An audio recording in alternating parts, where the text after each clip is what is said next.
Hello guys, আসসালামু আলাইকুম এবং ঈদ মোবারক। আশা করি সবাই অনেক অনেক ভালো আছেন। আলহামদুলিল্লাহ, আমিও অনেক ভালো আছি।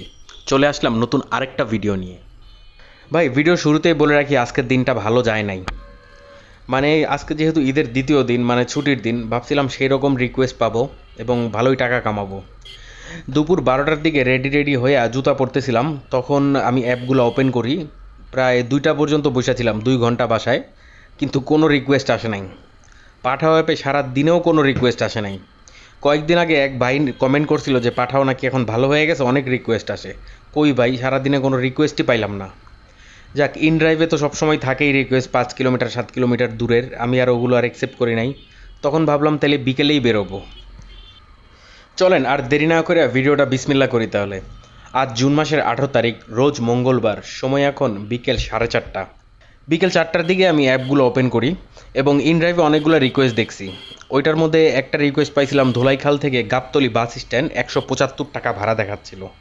আমি ওইটার মধ্যে 195 টাকা অফার করলাম এবং লোকটা ফার্স্টে ক্যান্সেল করে দিল। তারপরে আবারও দিল, সে 195 টাকা বানায়, সে আবার অফারটা দিল, আমি ওইটা আবার অ্যাকসেপ্ট করলাম। ভাই, গত বছরও কোরবানি ঈদে আমি রাইড শেয়ার করছি এবং আমার মনে আছে বৃষ্টি পড়তেছিল। আমি প্রথম দিন 1900 কামাইছিলাম, দ্বিতীয় দিন 1500 নিয়ে বাসায় ফিরছিলাম, যদিও ভিজে আসছি। কিন্তু ভাই, আজ এইবার কি অবস্থা! ঢাকায় কিন্তু লোকজন কম না, অনেক মানুষ, তারপরেও কোনো রিকোয়েস্ট নাই। মানে মানুষজন কিভাবে যাতায়াত করতেছে? রিক্সায়? সবার কি গাড়ি হয়ে গেছে? তো বুঝলাম না। যাক, এই ভাইয়া যাবে হইলো নবীনগর, তাই উনি বলতেছে আমাকে সেলফি বাসের সামনে যায় রাখতে। পরে আমি বললাম সমস্যা নাই, আমি সেলফি বাস চিনি, আপনারা রাইখা দিব। পরে সেলফির পিছনে যেয়ে থামাইলাম, আর উনি আমারে ভাড়া দিল 200 টাকা, 5 টাকা বেশি দিল আর কি। তার কাছ থেকে ভাড়া মিটায় আমি টেকনিক্যালের মোড়ে যেয়ে দাঁড়াইলাম। ও, একটা কথা বলে রাখি, আমি 1 সপ্তাহ আগে যে মোটরোলা ফোনটা নিয়েছিলাম, ওইটা আমি 3-4 দিন আগে একজনের সাথে এক্সচেঞ্জ করে স্যামসাং A05s এই ফোনটা নিছি। এখন ওই ফোনটাতে ব্রাইটনেস খুবই কম ছিল, দিনের বেলা দেখতে আমার খুবই অসুবিধা হতো। এই জন্য ভাবলাম যে এক্সচেঞ্জ করে এইটা চালাই, যদি এইটা ভাল লাগে তাইলে এইটাই ইউজ করব। আর 3-4 দিন ইউজ করার পরে আমার এটা ভাল লাগছে। যদিও মোটরোলার চার্জ ব্যাকআপটা একটু বেশি থাকতো, তবে এইটার মানে মোটামুটি সব দিক দিয়ে অলরাউন্ডার। আমি এখন থেকে ভাবছি এটাই ইউজ করব। সো চলেন আবার ফিরে যাই সেই রাইড শেয়ারে। টেকনিক্যালের মোড় থেকে আমি আরেকটা রিকোয়েস্ট ধরছি ইন ড্রাইভ অ্যাপে। মিরপুর 1-এর যে মিনা বাজার আছে, ওইখান থেকে যাত্রী যাবে হলো পল্টন টাওয়ারে।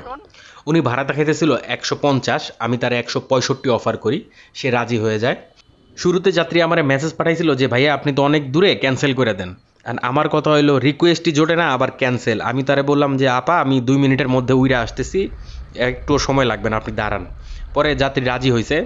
তারে নিয়ে আমার পল্টন যাইতে সময় লাগছে 15 মিনিট, কারণ রাস্তা পুরোটাই ফাঁকা ছিল। যে ভাই কমেন্ট করছিলেন যে পুরোপুরি বাজার চালু হইতে কতদিন লাগতে পারে, আশা করি ওই ভাই আজকে এই ভিডিওটা দেখলে অ্যান্সার পাওয়া যাবেন। ভাই, বাজার পুরোপুরি চালু হওয়া তো দূরের কথা, মানে বাজারে কিছুই নাই, পুরো ফাঁকা।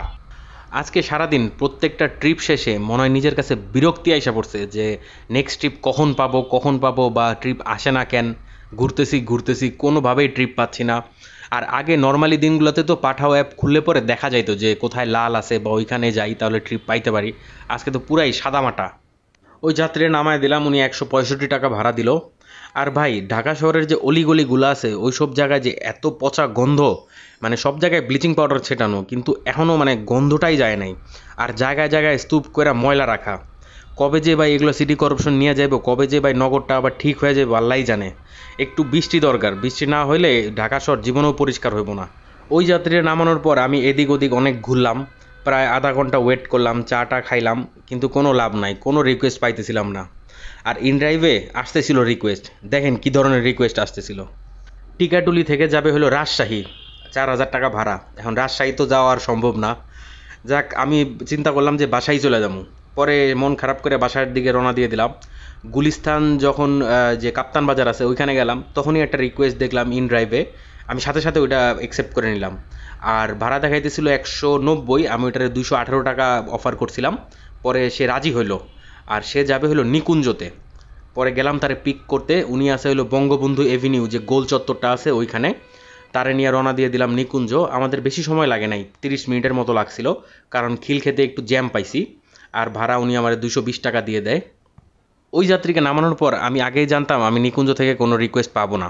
তারপর যে এয়ারপোর্টের আগে যে ইউটার্নটা আছে ওইখান থেকে বাইক ঘুরাইলাম, ঘুরাইয়া গেলাম যমুনা ফিউচার পার্কের দিকে। যমুনা ফিউচার পার্কের ওখানে যে 15 মিনিট দাঁড়াইছি আমি, কিন্তু রিকোয়েস্ট পাচ্ছি না। শেষমেশ ভাবলাম খ্যাপি মারুম, 2-3 জনের সাথে কথাও বললাম, কিন্তু মানে ব্যাটে বলে মিলে না, মানে রাজি হয় না ভাড়ায়। তারপর বসুন্ধরার ভিতরে গেলাম, বসুন্ধরার ভিতরে ঘুরলাম কতক্ষণ।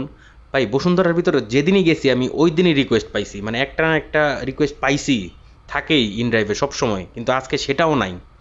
তারপর ওইখানে বসুন্ধরায় ঘুরতে ঘুরতে আমি দেখলাম ইনড্রাইভে একটা রিকোয়েস্ট আছে কুড়াতলা MAIUB যেখানে ক্যাম্পাস, ওইখান থেকে এক ভাই যাবে হলো খিলগাঁও মাদারটেক। আমি ওইটা অ্যাকসেপ্ট করলাম। ওই ভাই আমারে জিজ্ঞেস করতেছে, ভাই আপনি তো অনেক দূরে আছেন, আপনি কি আসবেন কি না? আমি বললাম হ্যাঁ ভাই আসবো, কারণ ভাই আমার তখন পুরাই বিরক্তি লাগতেছে। আর ওই ভাইয়ের ডিস্টেন্স পিক আপ দূরত্ব ছিল 2.7 কিলোমিটার। আমি ওইটা অ্যাকসেপ্ট করে নিলাম। ইনড্রাইভে উনি ভাড়া অফার করছিল 170, আর যাওয়ার পথে উনি আমারে বলতেছে উনি মাদারটেক যাবেন না, উনি যাবে হলো তালতলা সিটি কর্পোরেশন মার্কেট। আমি ভাইয়ারে বললাম ভাইয়া ওটা তো একটু দূরে হয়ে যায়, আপনি 20 টাকা বাড়ায় দিয়েন।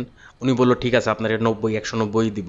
আর খিলগাঁও তালতলার যে রোডটা ওইটা পুরাটা জ্যাম ছিল, তিল ধরার জায়গা নাই, মানুষ হাইটাও যাইতে পারবে না রোড দিয়া। এই রোড দেখলে মনে হইব না যে আজকে ঈদের দিন, মনে হইব যে নর্মাল শুক্রবার ছুটির দিন, সবাই ঘুরতে আসছে, খাইতে আসছে হোটেলগুলোতে। যাক, ওইখানে ওই ভাইয়েরে ড্রপ কইরা আমি ডিরেক্টলি বাসার দিকে রওনা দেই। ভাইয়া আমারে বিকাশে ভাড়াটা দিয়ে দিছিল 190। আর আমি যাওয়ার সময় পাঠাও অ্যাপে ডেস্টিনেশন সেট করছিলাম আমার বাসার দিকে, যদি কোনো রিকোয়েস্ট আসে, কিন্তু আসে নাই। তারপর আর কি করব, ইন ড্রাইভে ফালতু ফালতু রিকোয়েস্ট আসতেছিল ওই 7-8 কিলোমিটার দূরে দূরে এক একটা। আর আমার বাসার দিকে কোনো রিকোয়েস্টই নাই। আমি আর কোনো ওয়েট করি নাই, ডিরেক্টলি বাসায় চলে আসছি 8টার ভিতরে। ভাই আজকের দিনটা যে এমন বাজে যাবে সেটা কল্পনাও করি নাই। মানে কয় টাকা ইনকাম হয়েছে? 740, 50, 60 টাকার মতো। বিকেলবেলা মানে সন্ধ্যার দিকে পাঠাও অ্যাপে যে অপশনটা আছে যে কে কত টাকা ইনকাম করছে মানে সর্বোচ্চ, আর কে কয়টা ট্রিপ দিছে, ওইটা ওপেন করে দেখতেছিলাম যে একজন 1300 টাকা কামাইছে, 9টা না 10টা ট্রিপ দিছে। সো ভালোই তো, ট্রিপ তো পাইছে পাঠাওতে, তাহলে আমারটাই কেন আসে নাই? যেদিন ভাই কপাল ভালো থাকে, মানে চক্কর যেদিন লাইগা যায়, ওই দিন আর থামতে হয় না। একটা ট্রিপ শেষ করার সাথে সাথে আরেকটা ট্রিপ ধুইকা যায়। আর যেদিন কপাল খারাপ থাকে ওই দিন সারাদিন বসে থাকলেও আপনার মানে ফোনে একটা ট্রিপও আসবে না, একটা রিকোয়েস্টও আসবে না। কি করার, তাই না? রিজিকে যতটুকু আছে তাই তো পাবো, তাই না? এর বেশি তো আর পাবো না। সো গাইস, আজকে এখানেই বিদায় নিচ্ছি। ইনশাল্লাহ কালকে আবারও বেরোবো, আবারও যুদ্ধ করব। জিততে আমাকে হবেই। আর সাথে তো আপনারা আসেনই। সবাই ভালো থাকবেন, সুস্থ থাকবেন। ভিডিওটা যদি ভালো লাগে তাহলে অবশ্যই একটা লাইক করে দিবেন। আর আমি যেহেতু আপনাদের কেয়ার করি, এজন্যই কিন্তু সব কিছু আপনাদের সাথে শেয়ার করি। সো ভিডিওটাও আপনারাও শেয়ার করে দিয়েন। প্রশ্ন থাকলে কমেন্ট বক্সে করবেন, আমি অবশ্যই উত্তর দিব। সবাইকে অসংখ্য অসংখ্য ধন্যবাদ এবং ঈদ মোবারক।